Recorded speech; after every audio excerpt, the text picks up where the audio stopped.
시온성가대 귀한 찬양 감사합니다. 오늘 주회전에 찾아 나오신 여러분 모두를 환영하고 축복합니다. 우리 좌우에 있는 모든 분들과 인사합시다. 잘 나오셨습니다. 하나님이 당신을 사랑하십니다. 하나님은 우리 인생을 아주 세밀하게 살피시는 분이에요. 우리가 다 감리교회를 다니고 있죠? 우리 존 웨슬리 목사님이 올더스케이 거리에 있는 한 교회에 방문했다가 성령의 뜨거움을 경험하고 우리가 알고 있는 감리교 운동을 시작했어요. 오늘이 어쩌면 저와 여러분 누군가에게는 웨슬리 목사님의 그 예배가 될지도 모릅니다. 하나님이 오늘 여러분과 저 중에 누군가에게 역사하셔서 인생에 정말 전환점이 이루어지는 그런 놀라운 은혜가 부어질지도 모르겠어요. 막히고 엉킨 게 풀리는 일이 일어날 수도 있고 답답한 상황이 역전되는 역사가 일어날 수도 있습니다. 하나님은 충분히 그러실 수 있어요. 믿는 마음으로 오늘 말씀을, 오늘 예배를 잘 누리시기를 주님의 이름으로 축원합니다. 우리 옆 사람과 한 번만 더 인사할까요? 잘 될 겁니다. 은혜 받읍시다. 잘 될 겁니다. 잘 될 겁니다는 잘 될 겁니다 이러는 것보다는 잘 될 겁니다 이러는 게 잘을 좀 길게 하는 게 좋아요. 한 번만 더 할게요. 잘 될 겁니다.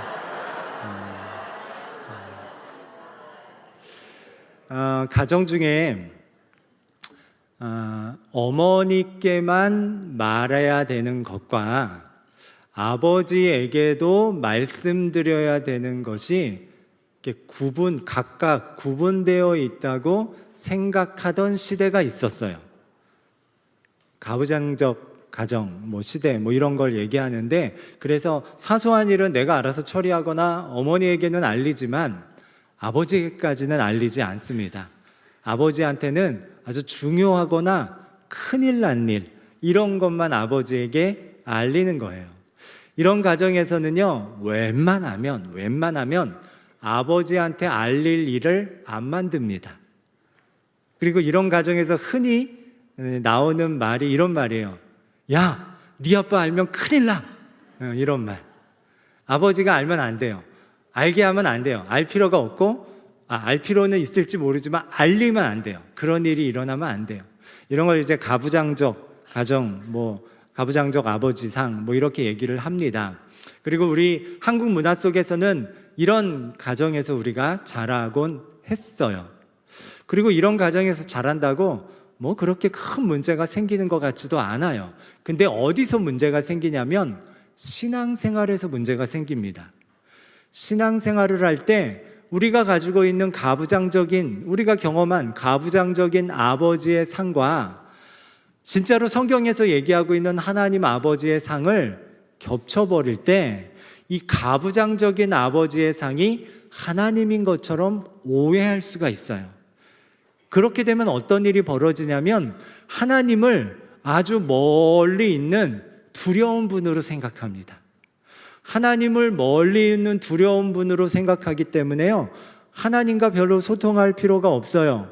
기도를 해도 심각한 문제가 있을 때만 그 제목을 가지고 기도하지, 일상적인 기도, 그냥 사소한 거, 이런 거 잘 기도하지 않습니다. 그리고 웬만하면 신앙생활 자체가 하나님한테 혼나지 않을 일을 하는 걸 신앙생활이라고 생각해요. 그래서 하나님한테 혼나지 않을 만큼 예배 나오고, 하나님한테 혼나지 않을 만큼 헌금 드리고, 이런 거죠. 그런데요, 이런 아버지상, 이런 하나님에 대한 생각을 갖고 있으면요, 그분은 신앙생활을 10년, 20년, 신앙의 연수가 오래돼도요, 신앙이 자라지가 않습니다. 신앙이 자라지가 않아요. 도통 자라지가 않아요. 하나님을 두렵고 먼 존재로 생각하는데 하나님을 알아가는 게 오해되어 있는데 신앙 자체가 자랄 리가 없습니다. 가끔 보면 새 가족으로 교회 왔는데 등록해서 얼마 안 됐는데도 신앙이 자라는 게 이렇게 보이는 분들이 있어요.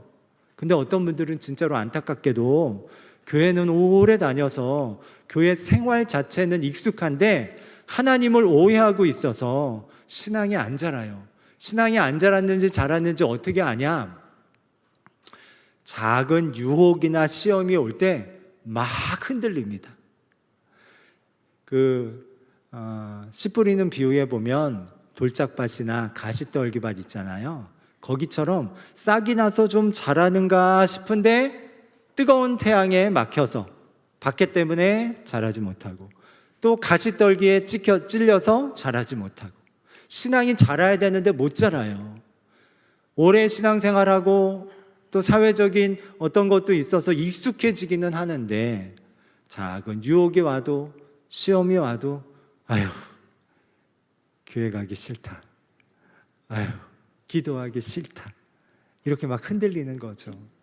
혹시 여러분 중에 내가 만약 이런 하나님 상을 가지고 있다면 오늘 한번 말씀을 통해서 내가 가지고 있는 하나님 상, 아니 하나님이 과연 어떤 분인지 오늘 말씀을 통해서 잘 살펴보시기를 주님의 이름으로 축원합니다. 오늘 본문은 엘리사 이야기예요.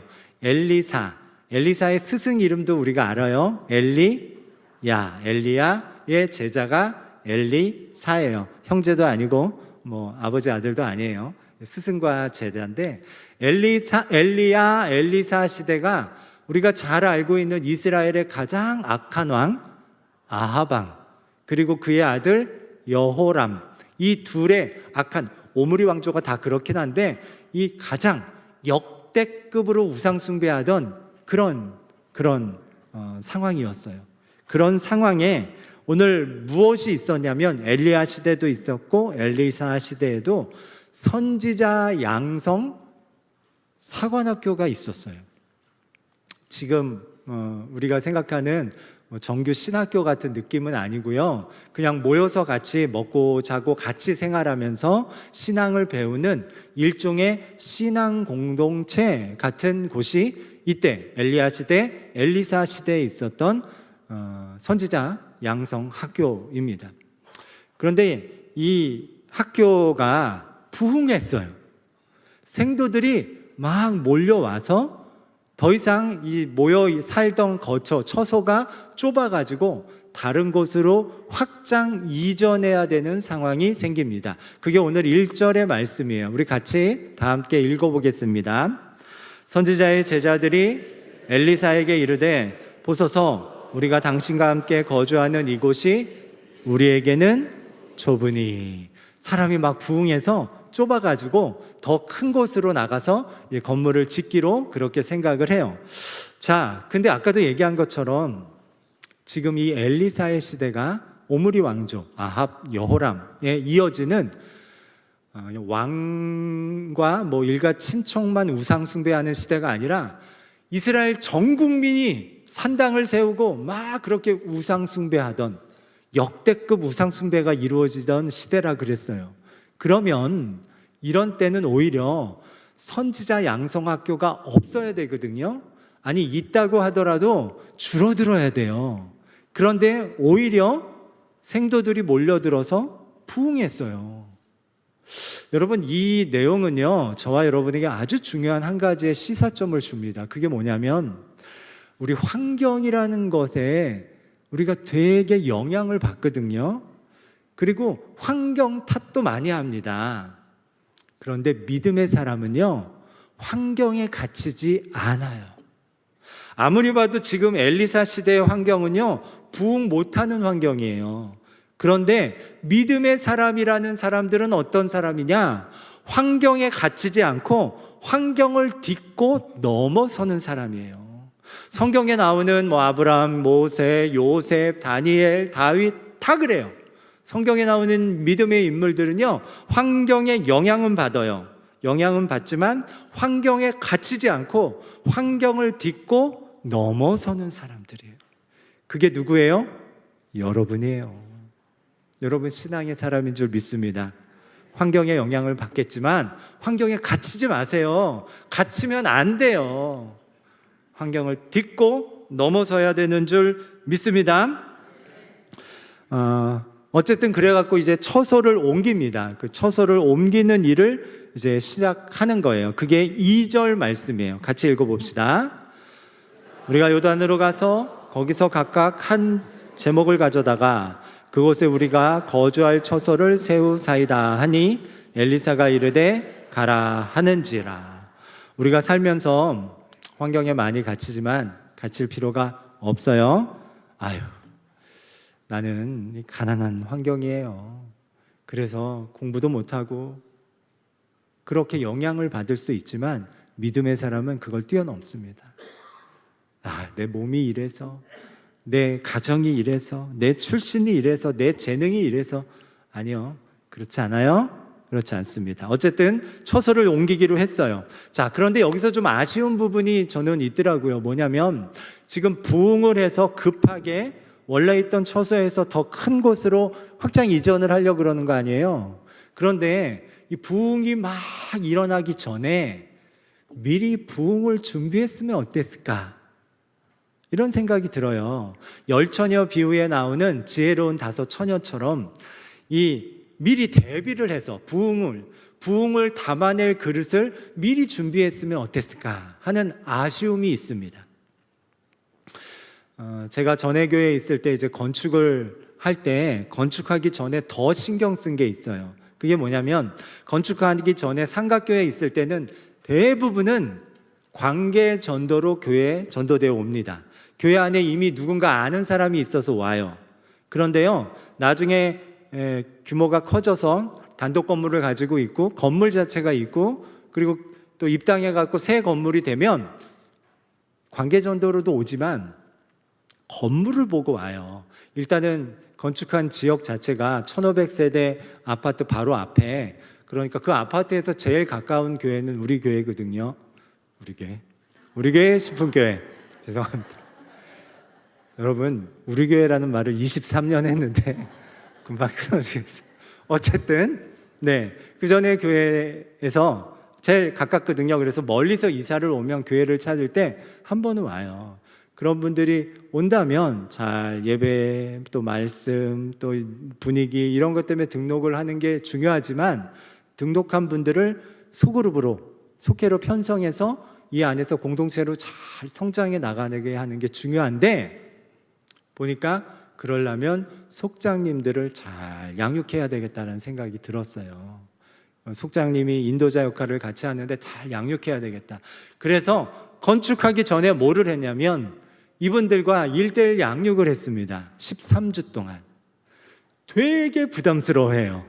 담임 목사님과 1:1로 2시간, 3시간을 같이 하는 거예요. 합시다. 한 명도 대답 안 하네. 진짜 부담스러워해요. 그런데 이걸 하고 나면요, 제가 제 속도 다 열어야 되고 그분들도 다 열어야 돼요. 그러면 우리가 왠지 모르게 교회에 올 때마다 쓰는 가면이 있거든요. 한 겹 쓰는 사람, 2겹 쓰는 사람이 있는데 그 가면이 다 벗겨질 수밖에 없어요. 그렇게 신앙생활을 하기 시작하니까 교회가 너무 할렐루야 아멘 자유로운 곳이에요. 그리고 이것을 지내면서 하나님에 대해서 깊이 알게 되니까 영혼에 대한 관심이 생기면서 이분들이 쭉 성장해 가더라고요. 나중에 이분들이 이제 속회를 맡아서 뭐 많지는 않지만 그 속회의 속장들을 딱 하고 이제 새 가족이 오면은 그쪽으로 다 편입을 시키면 알아서 양육을 잘 해요.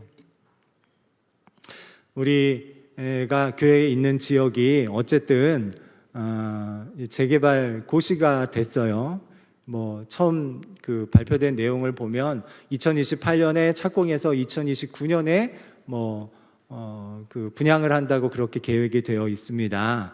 뭐 4년 5년 후의 일이긴 하겠지만 그때까지 우리에게는 뭘 해야 되는 시간이냐면 양적으로 성장하는 것도 필요하겠지만 질적으로 여러분 한 사람 한 사람이 하나님의 사람으로 쑥 자라는 거예요. 하나님의 성숙함과 그 신앙의 모든 크기가 부흥을 다 담아낼 각각의 그릇들로 성장하는 겁니다. 그게 저희들에게 주어진 앞으로 한 5년이라고 치면 5년의 시간이에요. 5년이 지나고 나면 여러분이 쑥 자라있게 될 줄 믿습니다. 그래서 뭐 그런 일이 이제 일어날 거예요. 어쨌든 아쉽게도 오늘 본문의 선지학교에서는 그 일을 대비하지 못했고요. 급하게 부흥이 돼서 더 큰 곳으로 이전을 하게 됩니다. 다행인 것은 이 일, 이렇게 이전하는 이 일에 전부 그 안에 있는 모든 사람들이 한 마음이 됐어요. 엘리사를 포함해서 모든 사람들이 한 마음이 됐어요. 이거 너무 중요하거든요. 이러면 좋겠다, 저러면 좋겠다, 이게 아니라 한 마음이 됐어요. 그래서 이제 공사를 시작합니다. 일단 목적 건물을 지을 테니까 필요한 자재 중에 뭐부터 가져와야 돼요? 네, 나무를 가져와야 되겠죠. 이 선지학교가 있는 장소가 여리고라고 추정하고 있고요.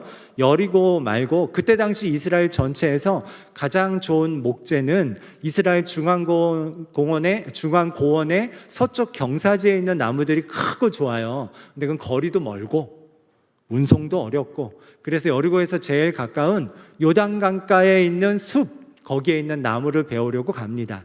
마침 누가 또 자기 이웃에게서 쇠도끼 하나를 빌려왔어요. 근데 모든 사람들이 빌려와야 되는 거 아니냐, 뭐 전기톱 같은 걸로 다 할 수 없으니까 도끼질 해야 될 텐데 라고 생각할지 모르겠지만, 이 당시에는 청동기 문화에서 이제 막 철기로 넘어가는 과정이라 쇠라는 게, 철이라는 게 흔하지 않는 시대였어요. 그러니까 아무래도 각 집마다 쇠도끼가 있지도 않고 누군가 이웃에게서 그거 하나 빌려온 거예요. 그걸로 이제 이 공사를 새로 하기 위한 이제 그 벌목을 하는 거예요. 열심히 도끼질을 합니다. 열심히 도끼질을 하는데, 열심히 도끼질을 하다가 그 도끼 날이 쑥 빠져버려서 물속으로 들어가 버리고 맙니다. 문제가 생겼어요. 이거 큰 문제예요. 왜냐하면 이때 당시에 쇠도끼의 느낌이 어떤 느낌이냐면, 우리 집에 있는 자동차 한 대가 물에 빠지는 느낌이에요. 여러분, 자동차가, 여러분 타고 다니는 승용차가 물에 빠지면 어떻게 해요? 아싸, 새 차 산다 이래요? 그렇지 않잖아요. 지금 그 상황 정도 되는 거예요. 문제예요. 큰 문제예요. 큰 문제. 그래서 6절에 보면 이 사람이 엘리사를 찾아가서 내 주여 막 그러면서 울부짖는 게, 그 쇠도끼가 아주 값비싼, 그때 당시 가치로 값비싼 물건이었기 때문이에요. 문제가 생겼습니다. 열심 낸 거죠. 남들은 그냥 왔는데 이 사람은 그래도 열심 내서 고민해서 누군가에게 쇠도끼가 있다는 것을 알고 수소문해서 그거 빌려온 열심이 있는 거 아니에요. 그런데 그걸 누구한테 시킨 것도 아니고 자기가 최선을 다해서 나무 도끼질을 했단 말이에요. 열심을 다했고 최선을 다했어요. 게다가 이 일은 하나님이 기뻐하시는 일이잖아요. 그런데도 문제가 생겼어요. 우리는 흔히 이렇게 생각을 합니다. 어떤 사람이 좋은 결과가 나타나지 않았을 때, 원하는 결말이 생기지 않았을 때 우리는 너 그 노력을 안 해서 그래, 너 최선을 다하지 그랬냐, 네가 그냥 대충 했으니까 이 모양이지 라고 우리가 생각할지 모르는데요, 실제 인생살이는 그렇지 않아요. 최선을 다해도, 열심을 다해도, 심지어 그 일이 하나님이 기뻐하시는 일일지라도 문제가 생길 수가 있습니다. 우리 인생살이는 그래요. 열심히 내 인생을 갈아 넣어서 회사에 그렇게 충성을 다했는데 어느 순간 이제 그만 회사에서 나가달라고 그럴 때가 있어요. 그게 인생이에요. 가정생활을 위해서 정말 최선을 다했는데 이혼할 수도 있고요. 정말 잠 안 자면서 열심히 시험 공부를 했는데도 시험에서 떨어질 수도 있습니다. 우리가 살고 있는 세상은 이런 세상이에요. 인생살이는 동화책이 아닙니다. 자녀를 위해서 이리 뛰고 저리 뛰어도 자녀에게 안 좋은 일이 일어날 수가 있습니다. 정말 부지런히 잠을 안 자면서 사업을 해도 망할 수 있는 게 우리가 살고 있는 이 인생이에요. 그러나 그때 여러분 기억합시다. 내가 열심을 다했지만, 내가 노력을 다했지만, 그리고 그게 하나님이 기뻐하시는 일 되도록 했지만, 그럼에도 불구하고 생긴 문제라면 하나님께서 이 문제에 반드시 관여하십니다. 하나님이 이 문제를 모른 척하지 않으시고요, 반드시 관여하셔서 이 문제를 결말이 아니라 어떤 과정으로 바꿔놓으세요. 결말을 더 아름답게 만드시기 위한 과정으로 그 문제를 바꿔놓으십니다. 오늘 본문에 그 얘기가 나옵니다. 그래서 오히려 정말 내가 인생을 살면서 최선을 다했고 노력을 다했고 열심을 다했고 심지어 하나님께서도 기뻐하신 일인데도 불구하고 뜻대로 안 되고 문제가 발생했다면 너무 낙심하지 마세요. 하나님이 그 문제에 관여하실 줄 믿습니다. 결론이 아니라 과정이 되도록 만들어 주실 줄 믿습니다. 그러니 이런 일이 발생할 때 오늘 이 생도가 했던 일을 여러분도 하시면 돼요. 이 생도가 뭐를 했어요? 이 도끼질하다가 도끼의 날이 물속에 빠졌어요. 그때 어떻게 해요? 주저앉아서 울지 않았어요? 엘리사를 찾아가서 엘리사한테 이 문제를 가지고 요청합니다. 아, 내 주여, 울부짖어요. 요청한 게 누구한테 한 거예요? 엘리사한테 한 거지만 사실은 누구한테 한 거예요? 하나님한테 한 거예요. 그래서 6절에 보면 그전에는 엘리사 얘기하다가 이 요청을 받고 나서 엘리사를 엘리사라고 부르지 않고 뭐라고 불러요? 하나님의 사람이라고 부르고 있어요. 왜? 이 생도는 엘리사한테 얘기했지만, 엘리사한테 요청했지만 실제로는 누구한테 요청한 거예요? 하나님한테 요청한 거기 때문입니다. 열심히 최선을 다했지만 무거운 짐이 왕창 나에게 쏟아져 들어올 때, 그때 우리가 해야 되는 일은 하나님께 요청하는 겁니다. 그러면 하나님이 그 문제에 관여하실 줄 믿습니다. 짐이 무거우냐 홀로 지고 가기에 험한 데로 갈까 두렵지는 않느냐 온갖 일에 매여 시달리지 않느냐 주가 도우시리 요청만 하면. 하나님께 요청하면 들으시는 줄 믿습니다. 이 생도는 엘리사에게 하나님께 요청했어요. 엘리사는 그 요청에 따라서 도끼날이 빠진 곳으로 갑니다. 그리고 무엇을 하냐면 그 도끼날이 빠진 장소에 나뭇가지 하나를 베어서 그 나뭇가지를 그 물을 향해 던집니다. 그랬더니 그 물속에 빠진 도끼날이 둥둥 떠오릅니다. 이른바 도끼둥둥 사건이 일어나요. 6절 말씀 같이 읽어보겠습니다. 하나님의 사람이 이르되 어디 빠졌느냐 하매 그곳을 보이는지라 엘리사가 나뭇가지를 베어 물에 던져 쇠도끼를 떠오르게 하고. 자, 나뭇가지를 던졌더니 도끼날이 떠올라요. 근데 아무리 생각해도 나뭇가지랑 이 쇠도끼랑 무슨 연관이 있습니까? 상관관계가 없잖아요. 이게 뭐 나무를 던지면 무슨 용액이 나와가지고 부력에 무슨 다른 작용 이런 거 아니잖아요. 전혀 상관관계가 없어요. 인과관계가 나뭇가지랑 이 쇠도끼랑은 전혀 연관이 없습니다. 그런데도 이게 둥둥 떠올라요. 근데 사실 더 감동적으로 하려면 이전에 하나님께서 쓰신 방법처럼 모세가 두 손을 이렇게 지팡이 들고 기도했더니 홍해 바다가 쫙 갈라지게 해서 그 길로 이스라엘 백성이 건너죠. 그것처럼 엘리사가 기도했더니 요단강이 한 번 갈라진 적이 있어요. 또 가나안에 이제 건너올 때. 그러니까 한 번 더 갈라서 어차피 한 번 갈랐으니까 한 번 더 갈라가지고 거기에 이제 있는 도끼날 가져오게 하면은 그게 더 음악 깔기 더 좋은 장면일 텐데 왜 굳이 전혀 왜 쓸데없이 이 나무는 무슨 나무냐 궁금하게 만드는 나뭇가지를 던져서 도끼둥둥 사건을 일으키신 걸까? 저는 이 장면을 이렇게 성경을 읽을 때마다 금도끼 은도끼가 생각나거든요. 이 도끼가 네 도끼냐.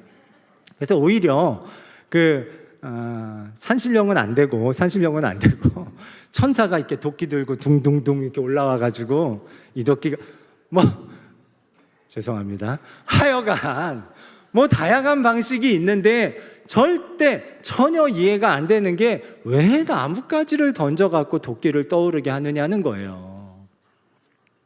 엘리사는 알았을까요? 몰랐겠죠. 그냥 하나님이 던지라 그러니까 던졌고 떠오르니까 가져오라고 한 것 같아요. 근데 처음에 말씀드렸지만 오늘 이 본문은요, 하나님이 어떤 분인지를 알려주는 본문이라고 얘기했어요. 우리가 알고 있는 하나님, 아까 처음에 얘기했던 것처럼 하나님을 가부장적인 아버지로 오해하고 있는 사람들에게 하나님이 어떤 분인지 그거 아니다라는 걸 알려주는 본문이 오늘 본문이에요. 오늘 본문이 이 도끼둥둥 사건을 보면 그 앞에랑 그 뒤에 두 가지 사건이 각각 나오는데요. 앞뒤의 사건은 아주 중대한 사건이고 그 중대한 사건에 하나님이 관여하시는 내용이 나옵니다. 이 도끼둥둥 사건 앞 사건은 그때 당시에 이스라엘을 가장 괴롭히던 나라가 아람 나라예요. 아람 나라의 군대 장관 나아만이 자기 병 고치고라고 왔다가 고쳐서 돌아가는 치유의 역사가 나타나요. 그 뒤에 이 도끼둥둥 사건 뒤에는요, 아람 나라가 엘리사를 잡으려고 군대를 가지고 침공했다가 오히려 이스라엘이 승리하는 이야기가 나와요. 이 두 사건은요, 이스라엘의 생사가 갈리는 중대한 일이에요. 이 중대한 사건 앞뒤로 생뚱맞게 하나님의 능력이 도끼 떠오르게 하는 걸로 임하는 좀 굉장히 사소해 보이는 이야기가 중간에 껴들어와 있어요. 흐름도 이상해요. 자꾸 금도끼 은도끼만 생각나게 하고 흐름도 이상한데 왜 중대한 사건 사이에 사소해 보이는 이 사건이 일어났을까? 이것은요, 하나님이 저와 여러분에게 뭘 말씀하시고자 하는 거냐면, 하나님은 가부장적인 하나님이라 중대한 일에만 관여하시는 분이 아니라 사소한 일상에도 관여하셔서 우리를 도우시고 우리와 함께 하시고 우리를 사랑하시는 분이라는 걸 보여주시고 있는 본문이에요. 이스라엘의 생사가 왔다 갔다 하는 중대한 일에도 하나님이 관여하시지만 그렇지 않고 그냥 하나님이 이 뭐야? 도끼 떠오르게 하는데 하나님의 능력을 왜 써? 라고 생각하게 들 정도의 사소해 보이는 일까지도 하나님이 역사해 주신다는 걸 우리에게 보여주시는 거예요. 우리에게 말씀하시는 거예요. 얘들아, 나는 너의 진짜 아버지야. 나는 너의 가부장적인 아버지가 아니야. 나한테 들키지 않으려고, 나한테 뭐라고 말 듣지 않으려고 신앙생활 하는 게 그런 거 아니야. 나는 너의 아주 작은 것도 정말 중요하게 생각하는 그런 참 좋은 선한 목자다라고 말씀하고 계시는 거예요. 선한 목자는 어떤 사람입니까? 선한 목자는 양을 잘 살펴요.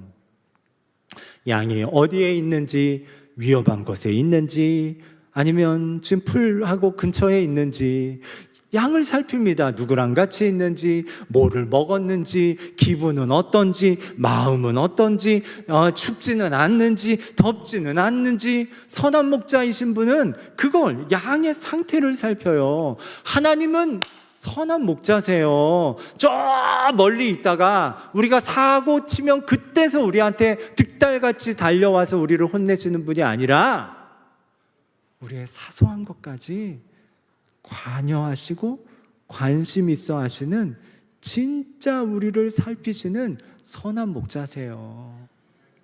하나님이 얼마나 우리를 살피시는지 우리 시편 139편을 한번 읽어보겠습니다. 2절과 3절입니다. 읽어봅시다. 주께서 내가 앉고 일어섬을 아시고 멀리서도 나의 생각을 밝히 아시오며 나의 모든 길과 내가 눕는 것을 살펴보셨으므로 나의 모든 행위를 익히 아시오니. 하나님은 우리 사소한 일이라고 생각하는 것까지 관여하시는 분이세요. 우리의 일상까지도 하나님은 관심 있게 내가 앉았는지 일어섰는지 내가 어쩐지 저쩐지 다 보시는 선한 목자이신 하나님이세요. 가부장적인 아버지 아니라는 거죠. 이게 알아지고 믿어지면 나뭇가지를 왜 던졌는지도 알게 됩니다. 자, 나뭇가지를 왜 던졌냐면 그때 당시에 이 벌목 현장에서 제일 많이 널려 있고 사소한 게 뭐예요? 나뭇가지예요. 가장 사소해 보이는 물건은 나뭇가지예요. 그 사소한 물건을 통해서 기적을 일으키시면서 우리에게 말씀해 주시는 거예요. 나는 너의 사소한 것을 가지고도 역사를 일으키고 싶다. 나는 네가 생각하는 그냥 아침부터 저녁까지 맨날 똑같이 일어나는 일상을 통해서도 내가 전능하다는 것을 너를 통해서 밝히 드러내고 싶다고 말씀해 주고 있는 겁니다. 하나님은 여러분을 진짜 사랑하십니다. 여러분의 삶에 깊게 관여하기를 원하세요. 여러분이 답답하면 답답한 마음 하나님이 다 알고 계십니다. 여러분이 속상한 거, 여러분이 부끄러움 당한 거, 여러분이 다른 사람들한테 막 갑질당하고 휘둘리는 거, 그거 다 하나님이 아시고 보고 계세요. 우리는 그걸 가지고 주님께, 하나님께 요청하면 됩니다. 하나님은 이 장면을 통해서 우리한테 말씀하시는 거예요. 내가 너를 사랑한다. 나 선한 목자다. 너를 관심 있게 보고 있다. 그리고 그걸 십자가를 통해서 우리에게 증명해 주셨어요.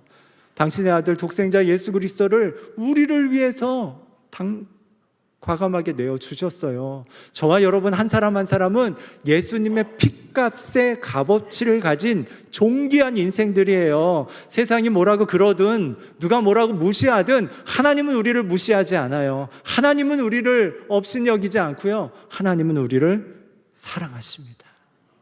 하나님은 우리를 사랑하세요. 당신의 아들 예수 그리스도를 십자가에 내어줄 만큼 당신보다 여러분을 더 사랑하십니다. 저희 큰애가 어릴 때 저는 교회 일로 다른 곳에 좀 가 있었고 아내랑 아이랑 둘이 있었는데 애가 막 열이 펄펄 나기 시작했어요. 그러더니 경기를 하는 겁니다. 열이 많으니까. 첫 아이고 처음 보는 일이라 너무 당황한 아내가 이 아이를 들쳐 안고서는요, 이 길 건너편에 있는 병원까지 내달려가지고 갔어요. 거기서 처치하고 이제 열이 좀 떨어지니까 그제서야 자기가 아파트 4층에서부터 이 길 건너 병원까지 맨발로 뛰어왔다는 걸 알게 됐어요. 그제서야 정신이 드는 거죠. 여러분, 이게 부모의 사랑이고요, 이런 게 하나님의 사랑이에요. 여러분, 하나님 그렇게 여러분을 사랑하십니다. 그 사랑하시는 하나님을 여러분도 힘써 사랑합시다. 오늘 하나님의 사랑을 우리 찬양을 통해서 같이 고백해 봅시다. 모두 자리에서 일어나셔서 함께 찬송하겠습니다.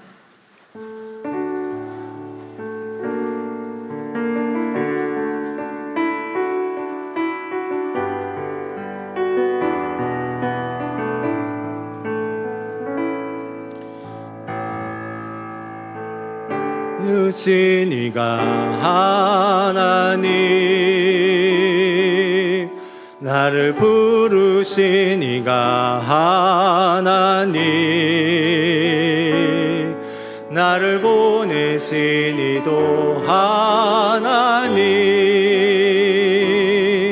나의 나 된 것은 다 하나님 은혜라. 나의 달려갈 길, 나의 달려갈 길 다가도록,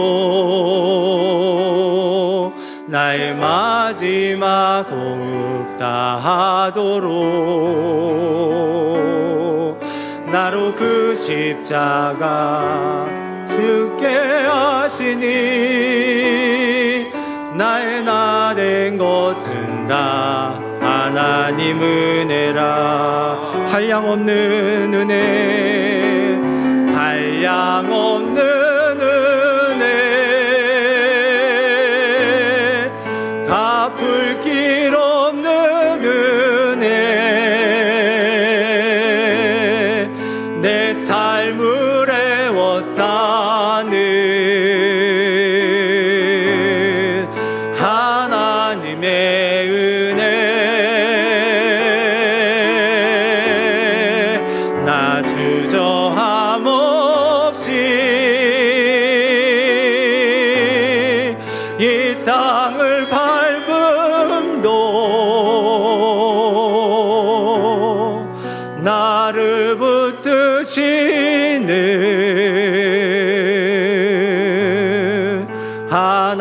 하나님, 한량없는 하나님의 크신 은혜, 한량없는 은혜, 아플 길 없는 은혜, 내 삶을 애워싸는 하나님의 은혜, 나 주저함 없이 그 땅을 밟음도 나를 붙드시는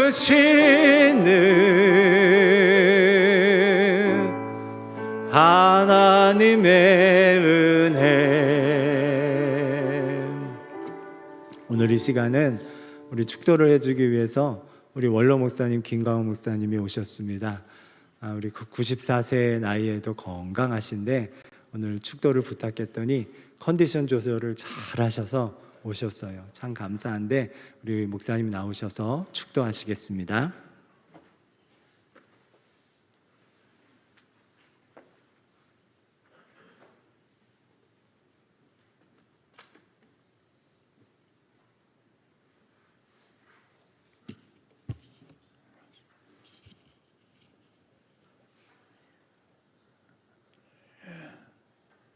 기도하겠습니다. 찬송을 받으시기에 합당하신 하나님, 주님 사랑하시고 저희들이 정성으로 섬기는 우리 신분교회, 날로 새롭고 날마다 풍성한 은혜 넘치는 교회 되게 해주시고, 그래서 목사님을 통해서 주시는 말씀에 매주일 새 힘을 얻어 이 세상에 나아가, 아니 땅끝까지 주의 복음을 우리의 최선을 다해서 전하기 위해서 쓰임받는 귀한 도구가 되게 하여 주시옵소서. 이제는 우리 주 예수 그리스도의 크신 은혜와 하나님의 다함이 없으신 사랑과 성령님의 순간순간마다 저희를 돌보시고 지키시는 은혜가 이 교회에 영원토록 함께 해 주시기를 간절히 축원하옵나이다. 아멘.